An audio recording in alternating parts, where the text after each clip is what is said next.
আজকের Bangla news update, তাজা খবর সবার আগে, দেশ ও প্রবাসের সর্বশেষ সংবাদ, নির্ভরযোগ্য তথ্য, নিরপেক্ষ বিশ্লেষণ। সাবস্ক্রাইব করুন সঠিক খবর পেতে। যুদ্ধবিরতি প্রতিষ্ঠার বিষয়ে দুই পক্ষই হামাস ও ইসরায়েল সম্মত হয়েছে। গতকাল বুধবার যুক্তরাষ্ট্রের প্রেসিডেন্ট ডোনাল্ড ট্রাম্পের এ ঘোষণার পরও গাজায় হামলা অব্যাহত রেখেছে ইসরায়েলি বাহিনী।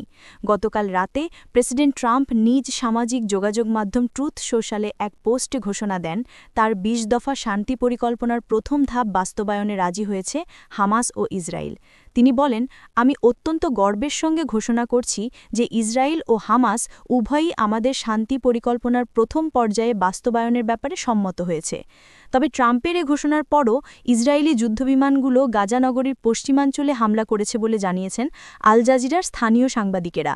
বিমান থেকে ফেলা গোলা আল শাতি শরণার্থী শিবিরের অন্তত একটি বাড়িতে আঘাত হানে। এছাড়া ইসরায়েলি সেনারা গাজা নগরীর দক্ষিণে সাবরা এলাকার কিছু বাড়িঘরের কাছে একটি গাড়িতে বিস্ফোরণ ঘটান। তবে ইসরায়েলি হামলা ও বিস্ফোরণে তাৎক্ষণিকভাবে হতাহতের খবর পাওয়া যায়নি। গত মাসে ডোনাল্ড ট্রাম্প গাজা নিয়ে ২০ দফা শান্তি পরিকল্পনার ঘোষণা দেন। এতে খানিকটা ইতিবাচক সাড়া দেয় ফিলিস্তিনের স্বাধীনতাকামী সংগঠন হামাস, আর ইসরায়েল তা আগেই মেনে নেয়। হামাস সব জিম্মিকে মুক্তি দিতে প্রস্তুত বলে ঘোষণা দেয়। এরপর ইসরায়েলকে গাজায় বোমা হামলা বন্ধ করতে বলেন ট্রাম্প, কিন্তু তার এই আহ্বানকে বৃদ্ধাঙ্গুলি দেখিয়ে গাজায় অব্যাহত হামলা চালিয়ে যাচ্ছে ইসরায়েল।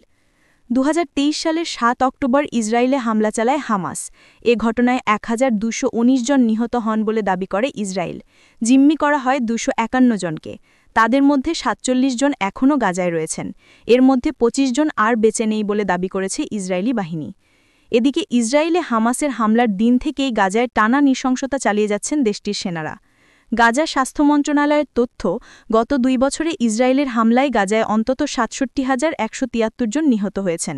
তাদের মধ্যে ২০,১৭৯টি শিশু।